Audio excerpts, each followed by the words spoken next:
¿Alguien más del grupo? ¿Todo el grupo? ¿Cómo se llama este grupo? CH3CO.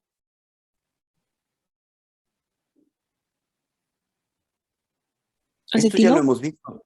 Sí, esto ya lo hemos visto y les estuve diciendo que recordaran muy bien lo que es un grupo acetilo para diferenciarlo de un grupo acilo. A ver, ¿quién se acuerda?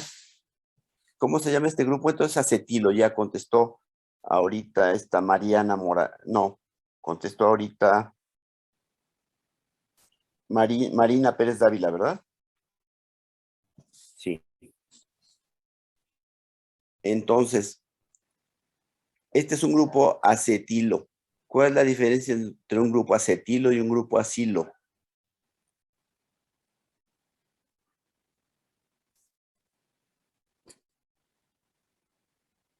¿El Bueno, acilo solamente conserva el carbonilo? el acilo no. El acilo es RCO. Por eso, ¿este es grupo acilo, sí o no?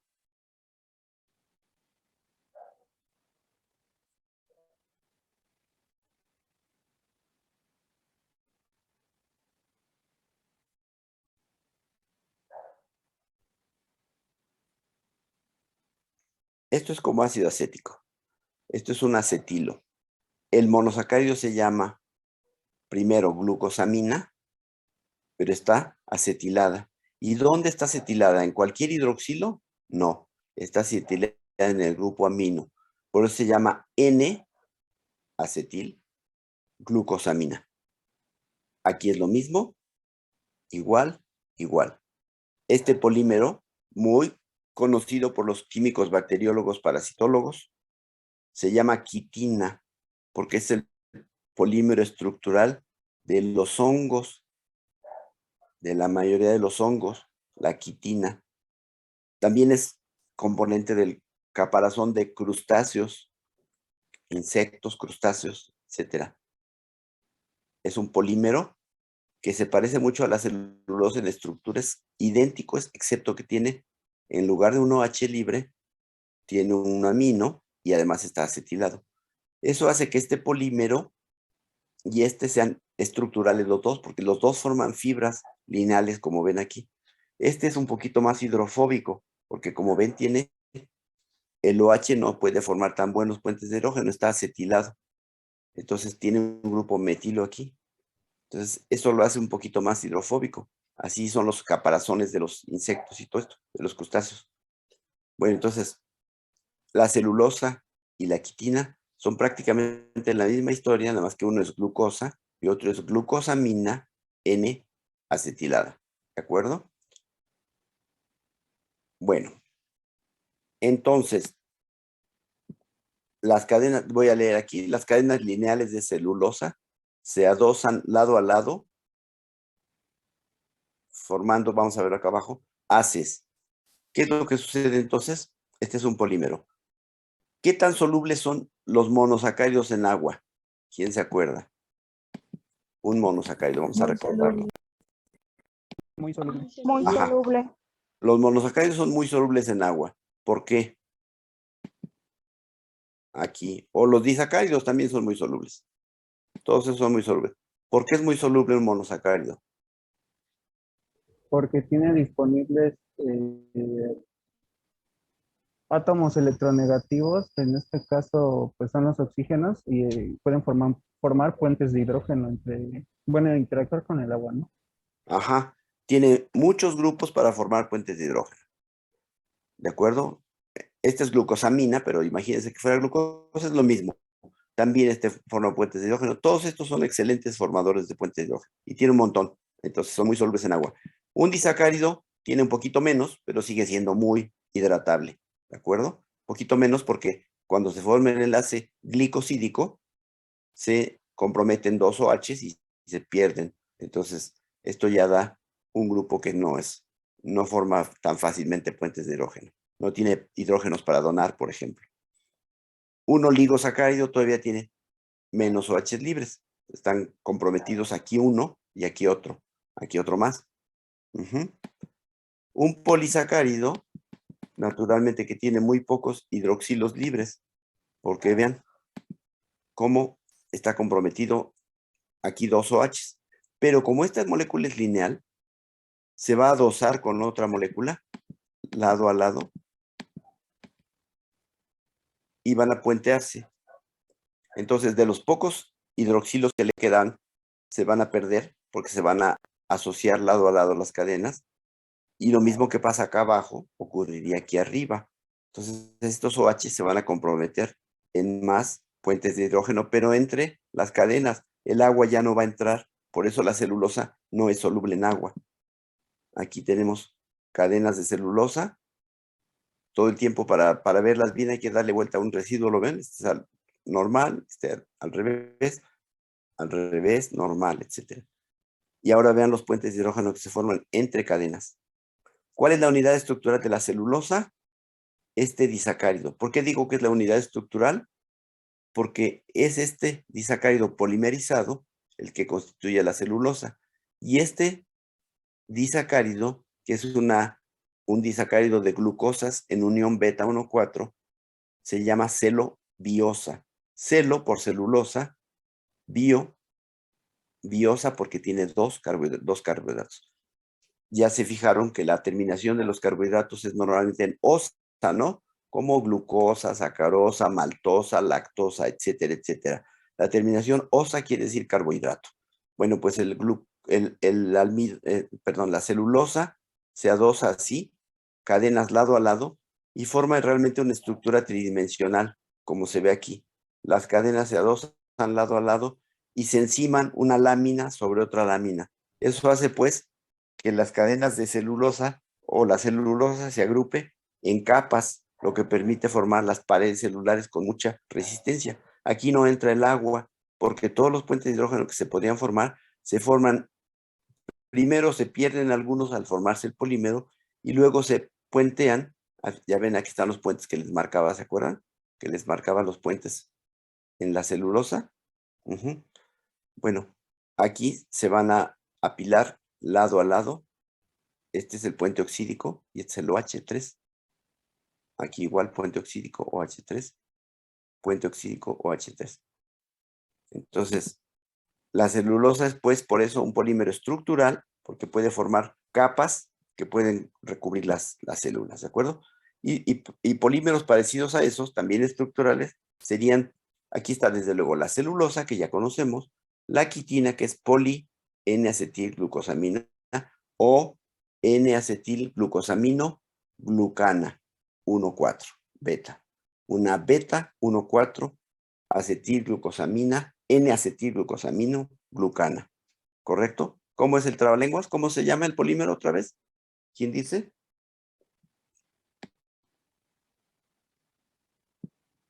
¿Cómo lo denominamos este polímero? ¿Cómo denominamos al de arriba, la celulosa?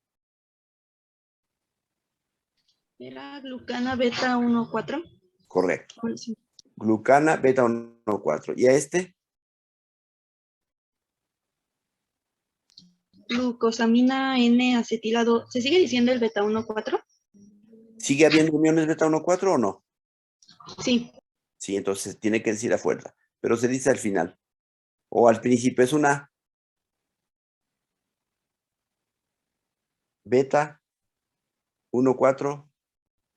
Glucosamina No, antes. N-acetilada. Ajá. Beta 1,4 N acetil glucosamino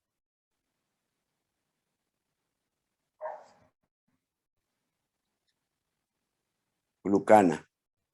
Beta 1,4 N-acetilglucosamino glucana. O una N-acetilglucosamino glucana, beta 1,4. Como quieran, el orden pueden cambiar. Otros polímeros que hacen lo mismo, estructurales, también están en plantas con frecuencia. Polímeros de manosa. ¿Cuál es la diferencia? El OH. El de la posición 2 aquí está abajo, aquí está arriba. Por lo demás es idéntico y se adosan igual las cadenas. Se conforman igual. Otra vez se puentean los hidroxilos 3' y el puente oxídico y 3', puente oxídico y 3'. Entonces adopta estructura lineal y también es un polímero igual que la celulosa o que la quitina y está en plantas, en hongos, etcétera. Son mananas. Es una, otra vez, beta 1,4 manana. Esta es una beta 1,4 glucana. Esta es una beta 1,4 manana. Y este es distinto. Es poli de manuronato. ¿Se acuerdan lo que era un ácido urónico? Si no se acuerdan, no se tienen que acordar. Aquí lo ven. ¿Qué característica tiene el monómero? Es como la manosa. Vean la posición de los OHs. Abajo, arriba, arriba. Abajo, arriba, arriba. Abajo, arriba, arriba. O sea que es igual, es una manosa. Pero, ¿qué le pasa a esa manosa?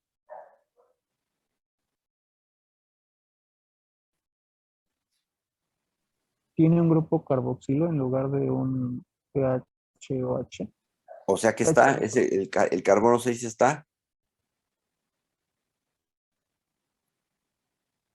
oxidado. Se llama un ácido. ¿Cómo se llaman genéricamente los monosacáridos que tienen oxidado el carbono? ¿Qué carbono es? Es el 6. Es el 6. ¿Cómo se llaman los carbohidratos, los monosacáridos que tienen oxidado el carbono 6? Se llaman ácidos urónicos. Urónicos. Como este es el de la manosa, es el manuronato o ácido manurónico. Y entonces este polímero se llama poli-N-manuronato. Pero este va a tener un comportamiento diferente. Fíjense, estos polisacáridos son básicamente estructurales. Este no. Este va a ser un polisacárido que va a formar parte de las mucosas. ¿Por qué? Porque en las mucosas, fíjense que cada carboxilo, o sea, los OHs interaccionan con el agua en algún grado. Aquí no mucho porque está puenteándose, ya dijimos, ¿verdad? Se puentean. Pero los OHs que sobran se unen con el agua. Y los carboxilos tienen todavía mejor solvatación. Aquí hay un carboxilo en cada monómero. O sea que es un polímero con un montón de cargas negativas. Es un polianión. Y esto se hidrata tremendamente. Y eso ayuda a que la superficie celular, este polisacárido está en la superficie celular frecuentemente, y eso hace que retenga muchísima agua. Y esa agua va a evitar la fricción entre, por ejemplo, los alimentos y la pared intestinal, o las vías respiratorias y el polvo, el tejido que recubre las vías respiratorias, las mucosas van a estar frecuentemente, van a tener estos polisacáridos que son muy hidrofílicos, se hidratan muy bien y eso permite que sirvan como lubricantes. Entonces, este es otro papel. Una cosa es el papel estructural de la celulosa, la quitina, las mananas, y otra de los ácidos urónicos, que es un papel a veces lubricante y a veces incluso cementante. Este es el ácido gulurónico, poligulurónico, el guluronato. Y como ven, adopta una conformación bastante distinta de los otros, pero también es muy hidrofílico. Tiene también grupos carboxilo. A veces esos grupos carboxilo, si hay una concentración de calcio suficiente, ayudan como a puentear una cadena con la otra y actúan como cementantes. Estos residuos pueden tener uniones, a veces tienen uniones con proteínas, y por ejemplo, en una célula está esto en la superficie, esto está en la superficie de otra célula, se pueden puentear los polisacáridos a través de iones calcio. Entonces pueden ayudar a las uniones intercelulares, aunque para eso también hay una gran cantidad de proteínas que participan en las uniones intercelulares. Y bueno, hay una serie de polisacáridos que están en la matriz extracelular, es decir, entre las células, forman una especie de como de colchón que está entre las células y que ayuda también a que se adhieran con frecuencia. Y aquí todos estos son una variedad de sacáridos que son distintos a los que hemos venido viendo. Todos los que hemos revisado hasta el momento son homopolisacáridos, porque tienen solo glucosas. La amilosa solo tiene glucosas, la amilopectina y el glucógeno solo tienen glucosas, son homopolisacáridos. La dextrana es un homopolisacárido solamente de glucosas. La quitina es un homopolisacárido solamente de N-acetilglucosaminas. la celulosa, homopolisacárido de glucosas en unión beta 1,4, las bananas, homopolisacáridos de manosa, los polimanuronatos, homopolisacáridos de ácido manurónico, o los del ácido glurónico.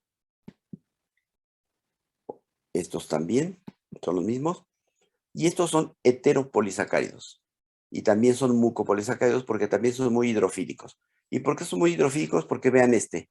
Tiene un grupo carboxilo sumamente hidratable. Tiene un grupo sulfato tremendamente hidratable también. Entonces, cada residuo tiene un grupo muy hidratable. Carboxilo o sulfato. Aquí también carboxilo. Y en el mismo residuo también hay sulfato. O sea, en un solo residuo de carbohidrato hay dos grupos muy hidratables. Y lo mismo acá. Igual aquí, carboxilo, sulfato. Carboxilo. Aquí no hay sulfatos. Aquí también tenemos carboxilo, sulfato, etcétera. Todos estos son entonces heteropolisacáridos. ¿Por qué? Porque están hechos de dos subunidades alternadas, que son el ácido glucurónico y la N-acetil galactosamina. Es galactosamina porque tiene este OH para arriba. Vean, la glucosa lo tiene para abajo y esta lo tiene para arriba. Entonces, ¿cómo se llamaría? Es complicado la nomenclatura de este polisacárido, pero ¿cómo lo llamarían? Vean aquí, ¿qué carbono es este?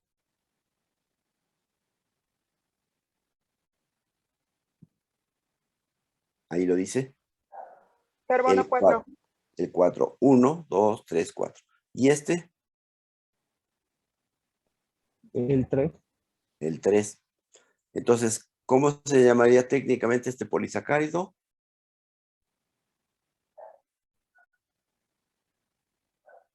¿Cómo le llamaríamos?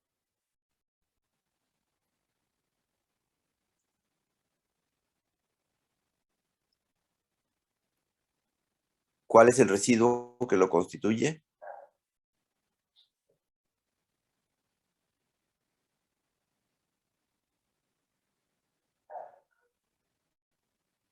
Ahí dice, compañeros, no se esfuercen demasiado. Aquí dice ¿Es el ácido glucurónico? D-glucurónico, porque el carboxilo está arriba, ¿verdad? Es un ácido que está oxidado en el carbono 6. Es D-glucuronato en unión 1, 3. beta 1,3 con, aquí dice,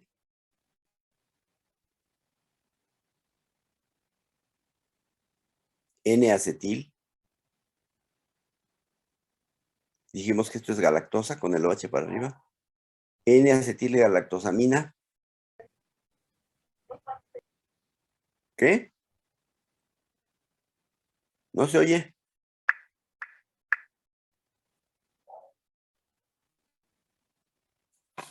A ver, ¿quién habló? Ahorita he registrado la participación de Alan Suriel, de Mariana Morales, de Marina Pérez Dávila y de Itzel Torres hasta el momento. Entonces, ¿cómo se llama este polisacárido?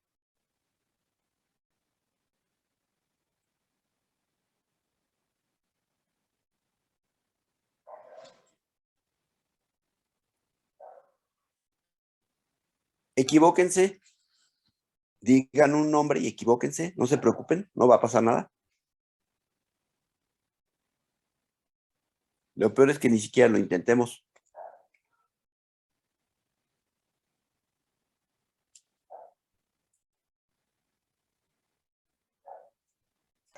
Empezaría como D-glucuronato. Ajá, pero Y luego, como vamos a denominar un polímero, y esta es una unidad repetitiva, como aquí dijimos que era, la celulosa dijimos que era, ¿qué? Una ¿Glucana? glucana beta 1,4, de acuerdo. Eso es muy fácil. solo es glucosa y las uniones son beta y son 1,4. Ya está dicho todo. Aquí hay muchos más detalles que decir, ¿no? Aquí hay que decir que es una glucuronil Beta 1,3. beta 1,3. ¿Qué más? Glucuronil porque es un sustituyente que se va a repetir. Luego, N-acetil galactosamina sulfato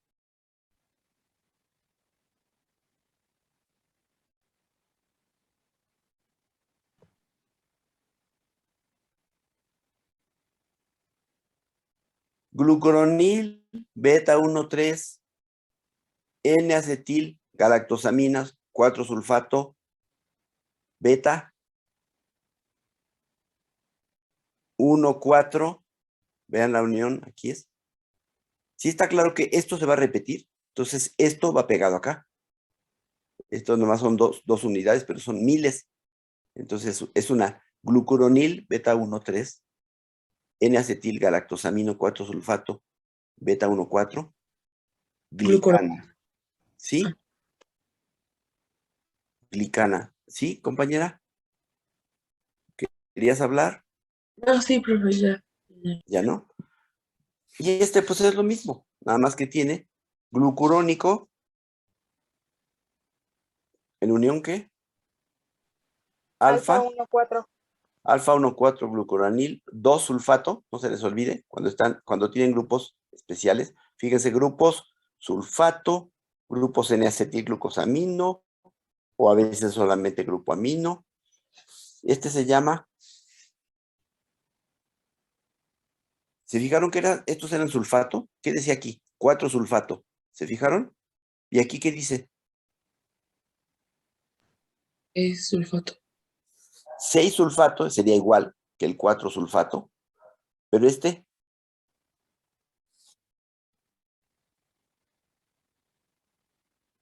N-sulfo de glucosamina 6-sulfato, porque es una glucosamina y el grupo amino está sulfatado, por eso dice N-sulfo, para distinguir de simplemente sulfato 6, sulfato 4, sulfato lo que ustedes quieran, sulfato 6 otra vez, ajá, sulfato 6, sulfato 4. Es disulfo, es glucosamina, N-sulfo y también 6-sulfo, ¿de acuerdo? N-sulfo de glucosamina 6-sulfato. Entonces este polímero es un alfa de glucuronil 2-sulfato 1,4 N-sulfo de glucosamina 6-sulfato 1,4 también, glucana o glicana, ¿de acuerdo? Glicana. Bueno, sus nombres más comunes, condroitin sulfato, van a oír de este mucho, es parte de la matriz extracelular. Condroitin sulfato es un cementante, participa en la, lubrican a veces o a veces están entre las células formando la matriz extracelular, una matriz amorfa. Heparina, que es un polisacárido que tiene un papel anticoagulante. Condroitin sulfato, este es el condroitin 4-sulfato, es condroitin sulfato 6. El ácido hialurónico, que también es parte cementante de los tejidos, que a veces, si queremos disociar células, pues usamos hialuronidasa, una enzima que rompe esta estructura para que las células se desprendan. Cuando se hacen cultivo de tejidos, se cultivan las células y luego para disgregarlas, para que se disocien, se usa hialuronidasa, una enzima que hidroliza este polisacárido que participa uniendo las células. Dermatan sulfato, todos estos son polisacáridos de la matriz extracelular. Y ya con ellos acabamos de revisar la estructura de polisacáridos, de todos los sacáridos. Entonces, si recapitulamos, vamos a recapitular. Bueno, ahorita terminemos con esto y luego recapitulamos en lo que hemos visto de los carbohidratos. ¿Cómo se llama el polímero? Hialurónico. ¿Qué unidades tiene? Son las mismas que vimos hace rato, glucurónico y acetilglucosamina. ¿Cuál es su significado? Les decía que es lubricante, es parte del humor vítreo, le da la consistencia al humor vítreo, Está en la matriz extracelular de los cartílagos y los tendones también. O sea, ahí está de algún modo cementando también. O sea, lubrican o cementan según con quién estén asociados. Condroitin sulfato le da fuerza tensil a los tejidos. Dermatan sulfato le da la plegabilidad que tiene la piel, la distensibilidad en todos los sentidos. Se puede plegar en cualquier sentido la piel gracias a este polisacárido. Heparina, que ya dijimos que es anticoagulante. Queratán sulfato, que es un polímero que está en la superficie de la córnea y la mantiene transparente, porque la córnea misma está hecha de colágeno. No es cierto, está hecha de colágeno en capas paralelas, en capas como tapetes, capas unas sobre las otras, lo que le da su transparencia. Es básicamente colágeno, pero tiene este polisacárido en la superficie que ayuda a hidratarlo y a lubricar. Bueno, esto es todo lo que tiene que ver con la estructura de los carbohidratos. ¿De acuerdo? Podríamos recapitular nada más para recordar lo que hacen los carbohidratos desde el principio. Vamos a ver. Vámonos al principio. Entonces, los carbohidratos, ya los definimos, son, otra vez, se vino para atrás, disculpen. Los carbohidratos ya los definimos, son polihidroxialdehídos, bueno, sus papeles, fuentes de energía directa, o sea, lo que nos comemos, glucosa, fructosa, sacarosa, lactosa. Reserva energética, ahí ya no son vía intestinal, los tenemos guardados, las plantas, el almidón, la sacarosa, nosotros el glucógeno, papel estructural, celulosa de todas las plantas, quitina de hongos, crustáceos, hemicelulosa de plantas, básicamente mucopéptido, también es un polisacárido, aunque lleve aminoácidos, de la pared celular bacteriana, componentes de muchas moléculas, pero estos son los monosacáridos, ATP, DNA, NAD, todos ellos contienen coenzima A, glicolípidos, glicoproteínas, todos ellos tienen carbohidratos en la estructura. Receptores superficiales básicamente son los oligosacáridos, ahí están los grupos sanguíneos y muchos receptores superficiales. Papel lubricante, básicamente los polisacáridos, muy hidrofílicos, los mucopolisacáridos. Antibióticos son oligosacáridos de tipo de aminoglucósidos. Antideshidratantes, la trealosa, por ejemplo, en muchas plantas les evita la desecación. Cementantes, polisacáridos de la matriz extracelular, todos los que vimos, los queratán sulfatos, dermatán sulfatos, etc. Y anticoagulante, un papel así medio misceláneo, la heparina. ¿De acuerdo? Bueno, pues con esto terminamos. ¿No les he mandado esta presentación? No, profe. Se las voy a mandar. Me recuerdan antes de que acabe la clase. Todavía la clase no ha terminado. Y entonces vamos a cambiar, ahora sí, abruptamente de tema. Vamos a cambiar por un tema que es muy interesante y que es el dolor de cabeza a veces de estudiantado. Ya se imaginarán. Ya vimos estructuras. ¿Qué estructuras hemos visto? La estructura del agua, la estructura de los elementos que forman la materia viva. Hemos visto las proteínas, los aminoácidos, los monosacáridos, los polisacáridos. Llegará su turno a los lípidos, lo veremos en un futuro, y a los ácidos nucleicos. Pero vamos a entrar, ya que acabamos de ver carbohidratos y hace poquito vimos las enzimas y la energética, principios de energética, vamos a empezar a estudiar el metabolismo. ¿Qué dijimos que era el metabolismo?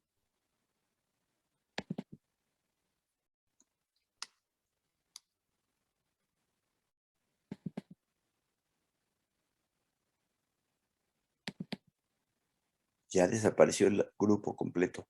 Todavía nos quedan 13 minutos.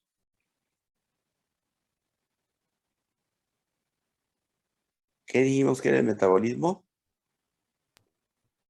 Es el proceso que se lleva dentro de un cuerpo que convierte la energía. El proceso que se lleva dentro de un cuerpo que convierte a la energía, pues son todas esas son cosas ciertas, pero no es una bonita definición de metabolismo, aceptémoslo. Um, el metabolismo es el que hace referencia a los procesos físicos y químicos del cuerpo que van a convertir o usar en energía. No, hay un error ahí. No a los procesos físicos. Es netamente química esto. Metabolismo, ¿qué es? ¿Qué es la química? Está constituida de dos grandes ramas. La química está constituida, ¿qué estudia? Dos cosas fundamentales. La materia y cómo ésta se transforma.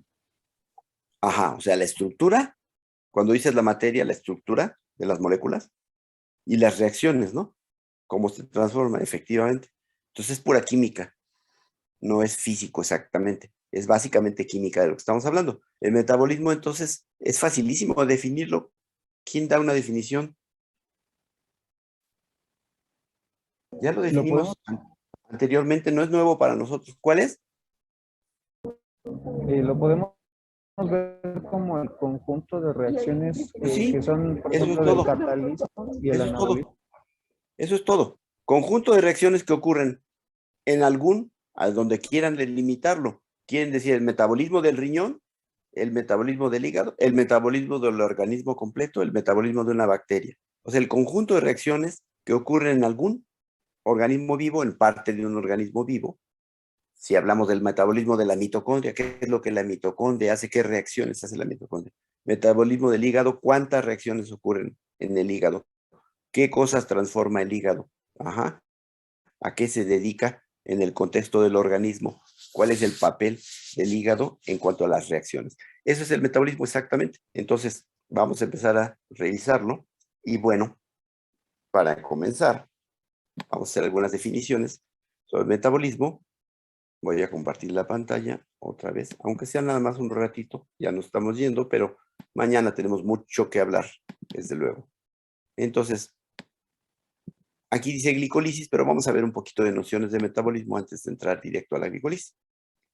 Vamos a ver la vía glicolítica, o también llamada vía de Embden-Meyerhof-Parnas, que son tres de sus contribuyentes muy importantes. Son muchos los investigadores que trabajaron en la glicolisis, pero a estos tres se les da mayor mérito, ¿de acuerdo? Embden, Meyerhof, Parnas. Probablemente en el orden el más importante fue Embden. Bueno, entonces vamos a recordar el metabolismo que es, aquí está. Se denomina metabolismo celular al conjunto de reacciones químicas. Yo la verdad no conozco otras reacciones más que las químicas. Todas las reacciones son químicas. Entonces es el conjunto de reacciones que se llevan a cabo en el interior de la célula. Pues no tampoco es cierto, ¿verdad? El metabolismo sí ocurre en el interior de la célula, pero hay también procesos metabólicos en el exterior de la célula. En la matriz extracelular también hay enzimas, también ocurren reacciones. Bueno, pero esta es una definición como muchas que puede haber. Yo lo dejaría como el conjunto de reacciones químicas que se llevan a cabo en alguna parte de un organismo, dentro de la célula, en el órgano, en todo el organismo, etc. Encaminadas a mantener su constante lucha por el aumento de entropía. Eso es muy importante. Estamos todo el tiempo intentando, para mantener nuestro tremendo orden, tenemos un enorme orden, ya dijimos, pero ese orden ocurre a expensas de ¿qué cosa? De todo el desorden que provocamos. ¿Por qué provocamos desorden? Porque si nosotros pesamos 60 kilos, para mantener esos 60 kilos, a lo mejor los mantenemos durante muchos años, los mismos 60 kilos, y no significa que no esté pasando nada. Significa que para mantener esos 60 kilos de gran orden que tenemos, hubo necesidad de destruir tremendas, ingentes cantidades de materias primas. Tuvimos que hacer comer, pero de todo, pancita, pozole, tostadas, etcétera, etcétera, etcétera, etcétera. Comer un montón de materias primas y degradarlas para mantener nuestro orden de 60 kilos. En realidad el metabolismo no empieza con nosotros ni con las garnachas que nos comemos. El metabolismo empieza desde las fuentes más, digamos, primarias. Ajá. La fuente primaria de energía es normalmente el sol. El sol lo usan las plantas como sus primeras reacciones son anabólicas, van a usar la energía solar para sintetizar monosacáridos. Eso es la fotosíntesis. La energía solar, entonces, se usa para hacer monosacáridos. Estos monosacáridos se pueden guardar en las plantas en enormes cantidades. Hay plantas que tienen cantidades, por ejemplo, los tubérculos, las papas, etcétera, el maíz, etcétera. Tienen grandes cantidades de almidones polisacáridos. Pero esos monosacáridos también se pueden, una vez que se sintetizaron, son moléculas de 6 carbonos, se pueden romper parcialmente o a glicerol o a otros intermediarios y se les pueden pegar grupos amino, etcétera, para formar aminoácidos, por ejemplo, o grupos amino también para formar nucleótidos. En fin, de la energía solar se generan monosacáridos y de ahí se diversifican hacia polímeros, se les agregan grupos químicos como aminos, etcétera, para hacer aminoácidos, para hacer nucleótidos. Estos se polimerizan a su vez a proteínas, ácidos nucleicos, etcétera. Los monosacáridos igual también se degradan, lo mismo que los polímeros, es decir, en la célula es un rejuego de dos tipos de reacciones. Las reacciones, déjenme ver el tiempo, sí. Las reacciones biosintéticas, que son las que están en verde, la energía solar se usa para hacer monosacáridos. Los monosacáridos se polimerizan o se diversifican a lípidos, por ejemplo, glicerol, y de ahí se van hacia hacer lípidos, o se convierten en ácidos grasos y finalmente en lípidos, en nucleótidos para hacer ácidos nucleicos, en aminoácidos para hacer proteínas. Todo eso es anabolismo. La urea se puede usar para hacer aminoácidos, el acetilcoenzima A se puede sacar para hacer aminoácidos, y luego nucleótidos, y luego ácidos nucleicos, etc. Entonces, las reacciones biosintéticas que están en verde son el anabolismo.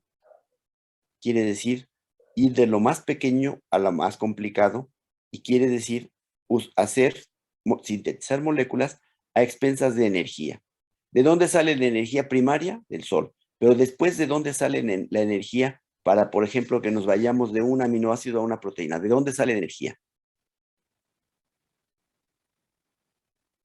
¿Sí está clara la pregunta? La energía para hacer monosacáridos, para unir CO2 y agua y hacer monosacáridos, viene del sol. Los monosacáridos después se pueden convertir en intermediarios de tamaño más pequeño y después en aminoácidos, se aminan, por ejemplo, y se forman proteínas. ¿De dónde sale la energía para hacer una proteína?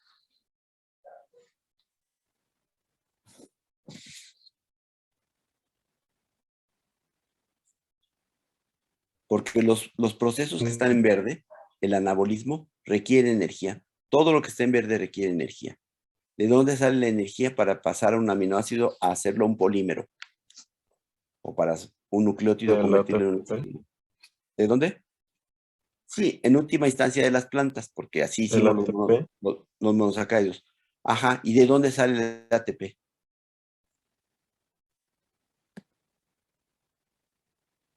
Ahí está. De las reacciones catabólicas. Exactamente. Entonces, el anabolismo, que significa usar energía para pegar moléculas, siempre que formamos enlaces necesitamos energía. Entonces, ir de lo pequeño a lo complicado siempre requiere energía. Aquí estamos usando la del sol para pegar CO2 y agua y hacer monosacáridos. Luego los monosacáridos necesitamos energía para polimerizarlos. Les pegamos grupos y los polimerizamos a proteínas, también necesitamos energía. ¿De dónde sale la energía? De estas moléculas preformadas que ahora vamos a degradar. La degradación, que está en rojo, que no la hemos mencionado, es el catabolismo. Entonces, las macromoléculas las vamos a degradar ¿a qué? A sus monómeros, componentes, luego a moléculas más pequeñas, intermedias, piruvato, acetato, moléculas de 2 carbonos. Finalmente las vamos a destruir, entre comillas, totalmente. Las vamos a convertir en precursores, dióxido de carbono, agua, amoníaco, fosfatos, etcétera, lo que ustedes quieran, por los procesos catabólicos. El catabolismo va a recuperar la energía de las macromoléculas y la va a almacenar como ATP. Entonces, necesito energía solar para hacer monosacáridos, necesito energía para pegar polisacáridos, etcétera. ¿Y de dónde saco la energía? Después de la solar, que se usa al principio nada más, toda la energía química, la energía de todas las demás reacciones, va a ocurrir por degradación de moléculas complejas a través del catabolismo, que nos va a liberar esa energía y que vamos a guardar como ATP, como fosfenol piruvato, como tioésteres de coenzima A, como otros acilfosfatos, fosfatos de guanina. Todos los compuestos de alta energía que mencionamos los vamos a usar para ahora con esos compuestos encauzar reacciones biosintéticas que no son espontáneas y que por lo mismo requieren de esa energía. Entonces, la energía que se desprende en el catabolismo se va a usar para el anabolismo y viceversa, ¿de acuerdo? La próxima clase vamos a ver esta tablita comparativa. Bueno, aquí algunas generalizaciones. Vamos a revisar la próxima clase. Ahorita les voy a mandar las diapositivas del tema de carbohidratos, ¿de acuerdo?